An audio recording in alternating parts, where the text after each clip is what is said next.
Assalamualaikum warahmatullahi wabarakatuh. Salam Om Swastiastu, Namo Buddhaya.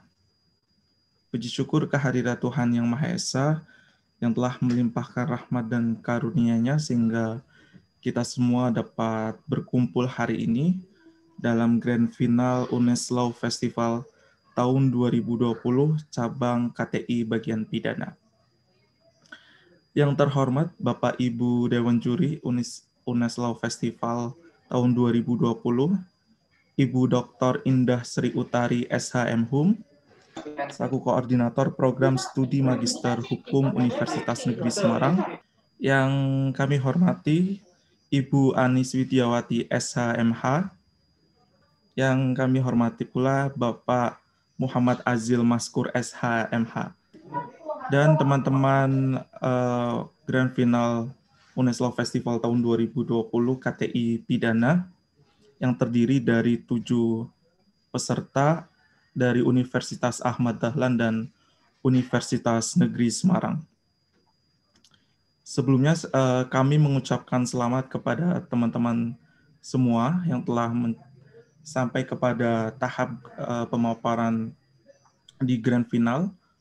Selanjutnya hari ini merupakan tahap teman-teman semua mempresentasikan karya tulis ilmiah yang teman-teman buat, yang akan dinilai oleh ketiga dewan juri yang telah disebutkan tadi. Dan langsung kita memulai untuk peserta yang pertama, dimulai dari peserta dengan nomor urut 1. Ini ada Mario Agritama SWM dari Universitas Ahmad Dahlan. Waktu 10 menit dimulai ketika Anda berbicara. Silahkan. Baik, terima kasih. Baik, Bismillahirrahmanirrahim. Assalamualaikum warahmatullahi wabarakatuh. Shalom, Om Swastiastu, Namo Buddhaya, salam kebajikan untuk kita semua. Pertama-tama, perkenalkan nama saya Mario Agritama dari Fakultas Hukum Universitas Ahmad Dahlan. Ingin mempresentasikan karya tulis ilmiah saya yang diikutkan di dalam UNES Law Festival tahun 2020.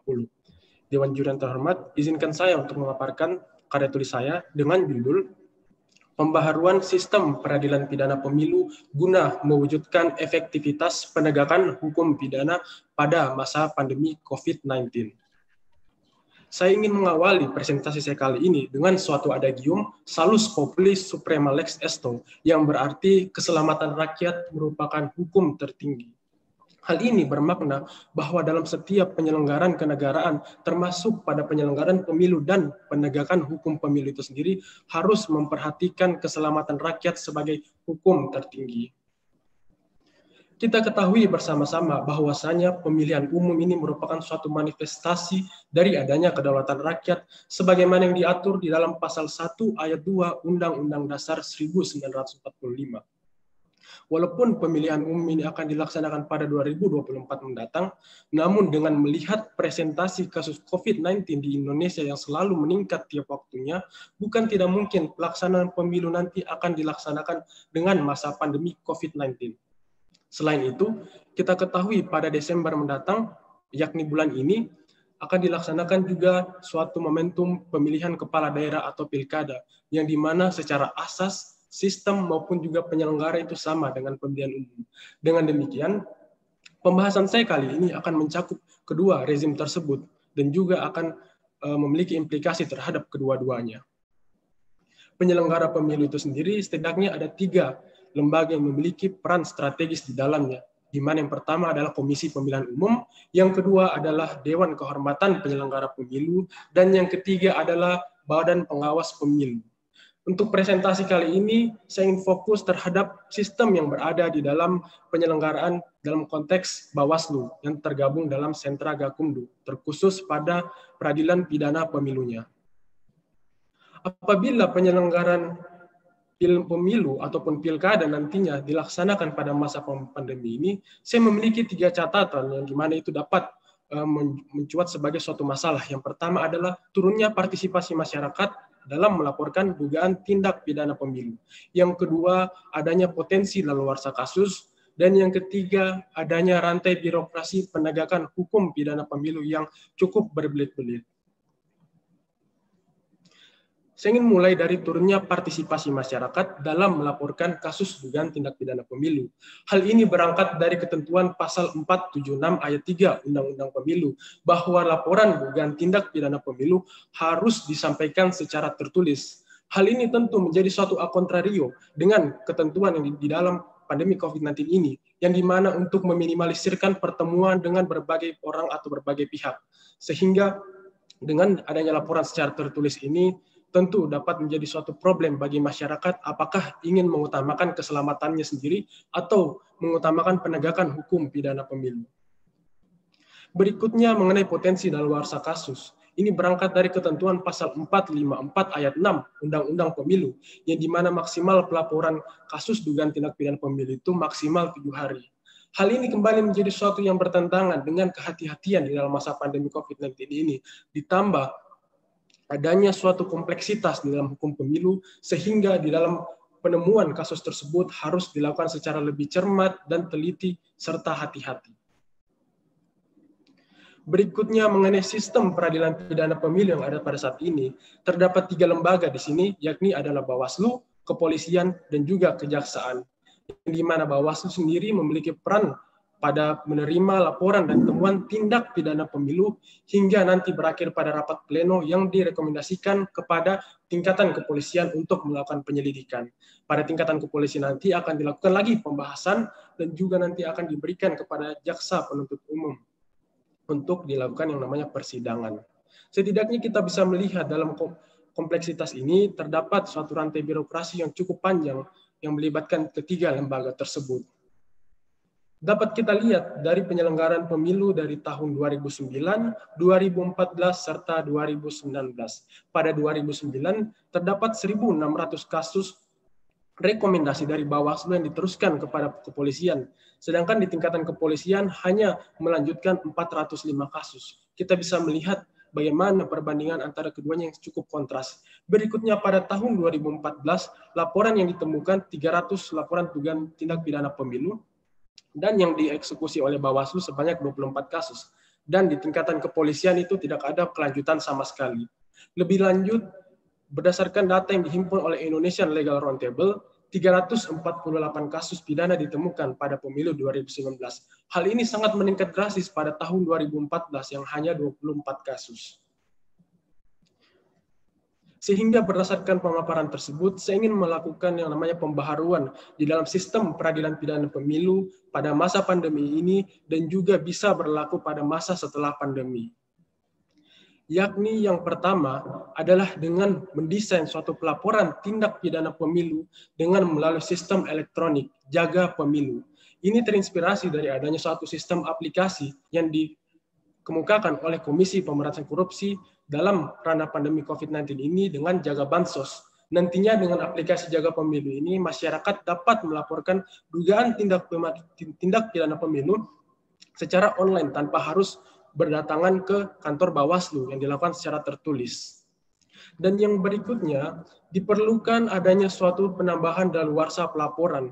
Ketika di dalam Undang-Undang Pemilu yang hanya 7 hari, kita bisa bandingkan dengan di dalam KUHP sebanyak atau selama 6 tahun. Hal ini jelas sangat kontras. Sehingga di sini saya menawarkan idealnya dalam daluarsa pelaporan tindak pidana pemilu ini dapat kita berikan selama 1 bulan.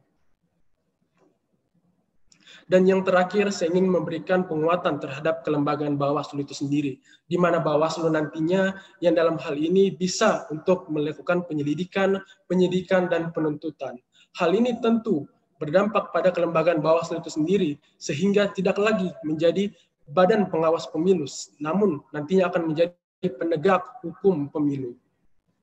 Sekiranya seperti inilah nanti kelembagaan dari Bawaslu menjadi suatu komisi penegak hukum pemilihan umum, di mana nanti lembaga tersebut akan bersifat independen dan permanen. Unsur yang berada di dalamnya pun juga terdapat dari Bawaslu, Kepolisian, dan juga Kejaksaan. Untuk kelembagaannya ini sendiri akan berada pada tingkatan pusat dan juga pada tingkatan daerah. Hal ini didukung oleh sarana dan fasilitas yang ada pada kantor Bawaslu saat ini yang sudah berada pada tingkatan-tingkatan daerah. Terakhir, seperti inilah desain sistem peradilan pidana pemilu ke depan, yang di mana pada tahap register, laporan atau temuan tindak pidana pemilu ini dapat dilakukan secara online. Dan juga daluarsa pelaporannya nanti ini akan ditambah menjadi 1 bulan. Dan juga dalam tahapan penyelidikan, penyidikan, dan penuntutan akan dilakukan dalam 1 pintu, yakni Komisi Penegak Hukum Pemilu. Dengan demikian, inilah presentasi saya yang sekiranya dapat menjadi suatu pembaharuan dalam sistem peradilan pidana pemilu guna mewujudkan efektivitas penegakan hukum pidana pada masa pandemi COVID-19. Saya ucapkan terima kasih. Wassalamualaikum warahmatullahi wabarakatuh. Waalaikumsalam warahmatullahi wabarakatuh. Terima kasih kepada peserta nomor urut 1 atas nama Mario Agritama dari Universitas Ahmad Dahlan. Selanjutnya adalah sesi tanya jawab dari Bapak Ibu Dewan Juri. Kami mempersilahkan Bapak Ibu Dewan Juri jika ada yang ingin ditanyakan kepada peserta nomor urut 1. Silakan. Baik, terima kasih. Ya, monggo Bu Indah. Mas Moderator, mohon diperkenankan saya untuk memberikan pertanyaan kepada saudara Mario.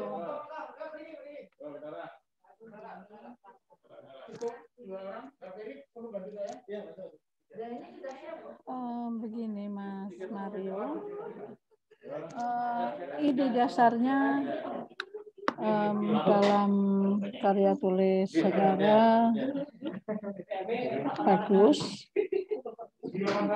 ide dasarnya baik. Akan tetapi kadang-kadang ide dasar itu perlu implementasi.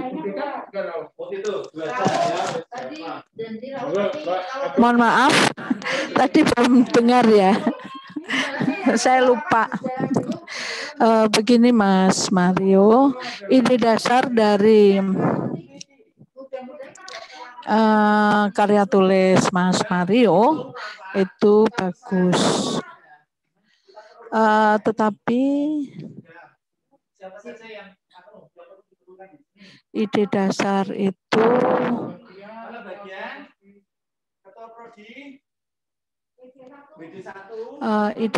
itu perlu implementasinya cukup rumit. Nah, saya ingin bertanya, ketika Bawaslu kemudian diberi wewenang sebagaimana yang diinginkan atau sebagaimana yang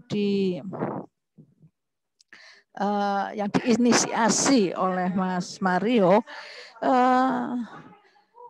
bagaimana kewenangan Bawaslu itu seakan-akan menjadi super body di dalam pemilu, kemudian pemilu bagaimana dengan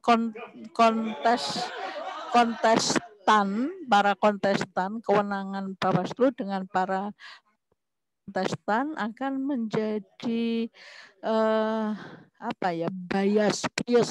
bias, karena itu akan berisiko sekali.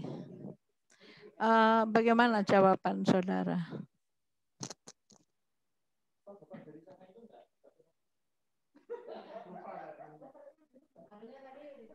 Baik, terima kasih. Terkait dengan adanya kewenangan Bawaslu yang superpower ini memang sudah sejatinya perlu untuk dilakukan, mengingat kita bisa melihat bahwa di dalam hukum pemilu itu sendiri, dalam rencananya itu akan dibentuk suatu peradilan khusus pemilu.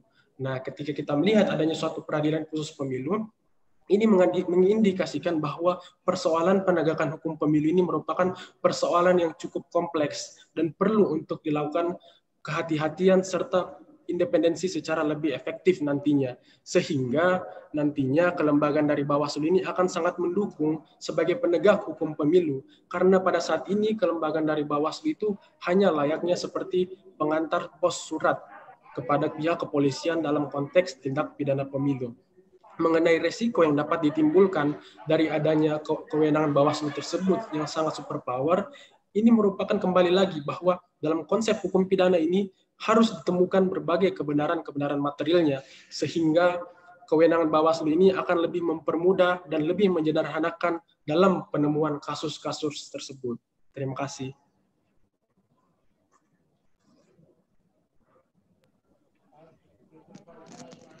Baik, terima kasih Mas Mario. Dan saya kembalikan kepada saudara moderator. Baik, terima kasih Bu Indah atas pertanyaannya. Kami silakan kepada Pak Azil maupun Bu Anis untuk bertanya, Bu. Silakan Saya Pak. dulu ya. Iya, Pak. Oke. Selamat pagi Mas Mario. Ini sebenarnya idenya juga menarik, tapi saya punya pertanyaan begini.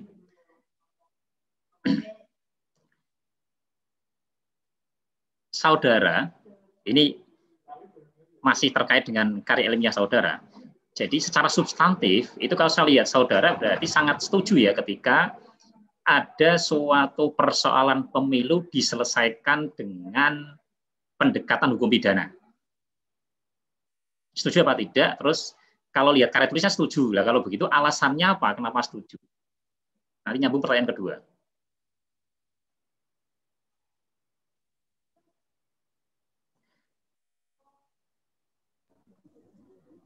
Apakah sudah, Pak? Sudah, Pak. Terkait pandangan saudara penyelesaian sengketa pemilu dengan hukum pidana pendekatannya. Baik, Pak. Terima kasih. Jadi terkait dengan persoalan hukum pemilu, apakah perlu dilakukan pendekatan hukum pidana pemilu? Tentu tidak, karena kita ketahui bahwa hukum pidana sejatinya merupakan ultimum remedium atau hukum terakhir. Nah, persoalan di dalam hukum pemilu kan memang sangat kompleks. Ada pelanggaran administrasi dan juga ada kewenangan, ada pelanggaran, ada terkait dengan sengketa hasil proses pemilihan umum. Nah, sehingga beberapa bagian-bagian tersebut merupakan ranah-ranah yang berbeda. Apabila tindak pidana terjadi di dalamnya, maka harus diproses dengan proses tindak pidana. Namun apabila pelanggaran tersebut merupakan pelanggaran administrasi ataupun terkait dengan sengketa hasil pemilu itu, tentu harus dilaksanakan sesuai dengan kewenangan-kewenangan tersebut. Mungkin itu, Pak. Terima kasih. Satu lagi ya. Satu lagi pertanyaan boleh ya? Boleh, Pak. Boleh, oke. Nah, menarik ini. Menarik lebih dalam lagi. Coba saya hanya ingin satu pertanyaan terakhir adalah satu contoh konkret suatu persoalan pemilu yang masuk ranah pidana dan dapat dikriminalisasi. Dapat dimasukkan dalam ranah pelanggaran hukum pidana. Satu contoh persoalan pemilu.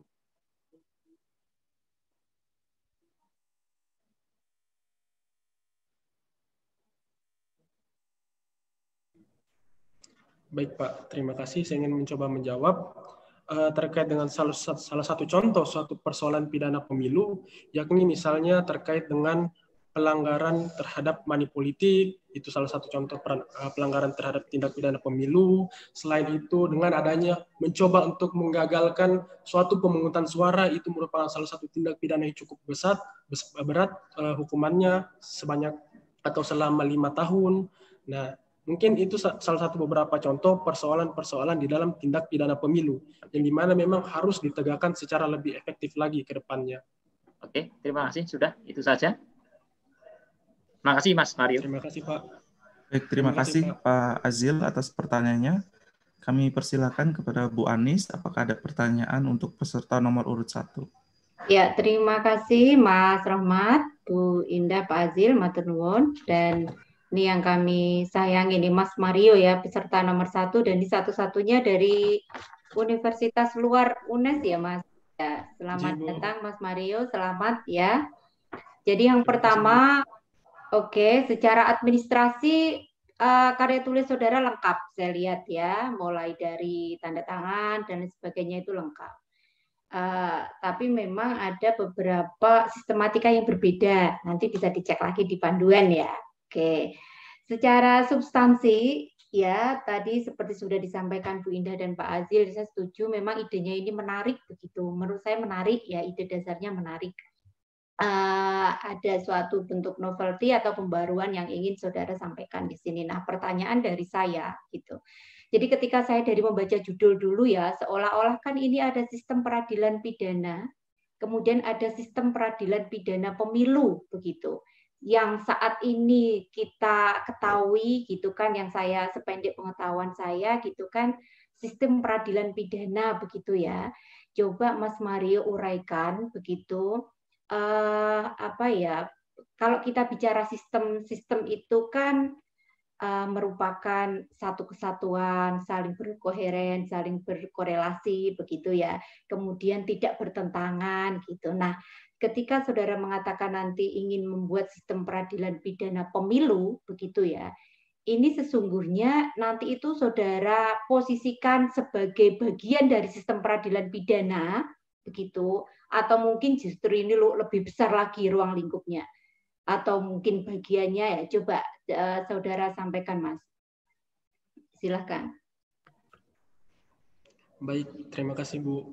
Jadi terkait dengan posisi sistem peradilan pidana pemilu ke depannya ini akan menjadi suatu sistem peradilan yang khusus dari sistem peradilan pidana umum pada umumnya.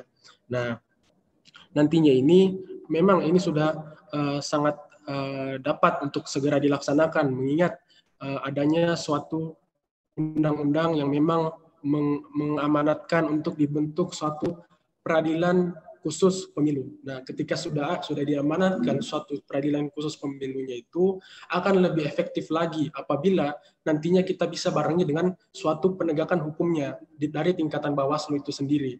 Nah, untuk desain kelembagaan dari Bawaslu nanti ini akan lebih mirip kepada Komisi Pemberantasan Korupsi nantinya, yang dimana kewenangan tersebut dapat melakukan penyelidikan, penyidikan, dan juga penuntutan nanti.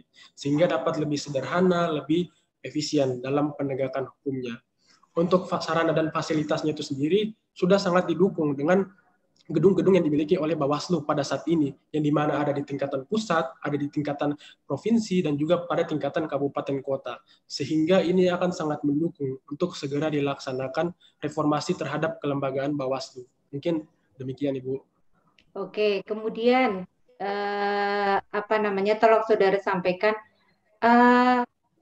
komponen ya di sistem peradilan pidana, artinya kan ada subsistem. Ketika kita bicara sistem, kemudian tadi saudara mengatakan ada lembaga dalamnya, berarti kan ada subsistem ya. Coba saudara sampaikan subsistem yang ada di sistem peradilan pidana dengan sistem peradilan pidana pemilu yang ingin saudara katakan nanti sebagai bentuk pembaruan itu. Coba saudara bedakan dulu dari situ.